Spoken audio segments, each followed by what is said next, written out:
نیټه باندې شی غستل خرڅول دو صورتونه دي. یو صورت هغه دا ده چې ته په قیمت کې زیادت او نقصان نه راولې. مثلا د یو شي بازار نرخ 10,000 روپۍ دی یا 15 لک روپۍ دی او ته راولګېږي د نقدو په ځای چا څه احسان وکړي چې ځکه به دمه دمه پیسې راکړه هم په 10 لک روپۍ ورکړي. دا قسم عمل په اتفاق د علماو جایز دی بلکې ذریعه د ثواب ده.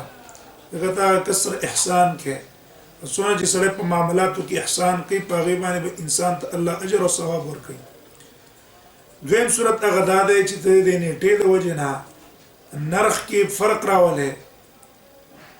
مثلا نقد قیمت ته 15 لک روپۍ دی خو د کشتونو د وجې نه په شپږ کې په 7 لکه کې په شپږ نیم لکه باندې کې دې ته به کشتونو عمل وي. په دې کشتونو عمل کې به اختلاف د علماو دی.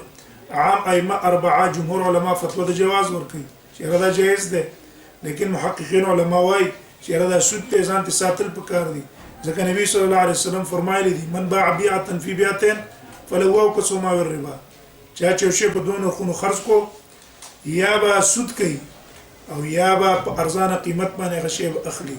د دې وجه احتیاط دا دی چې دغه څه کشتونو معاملاتو سره ځان اوساتي ځکه نبی صلی الله علیه وسلم ته فرمایلی دي دع ما یریبک الی ما لا یریبک.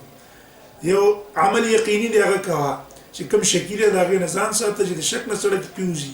اوس تا د کشتونو معامله وکړه ډېر محققین علماو ته سود وایي دغه حدیث یو معنی هم پې جوړېږي. نو دې وجه نه د هغې نه ځان ساتل پکار دي د شک نه سړی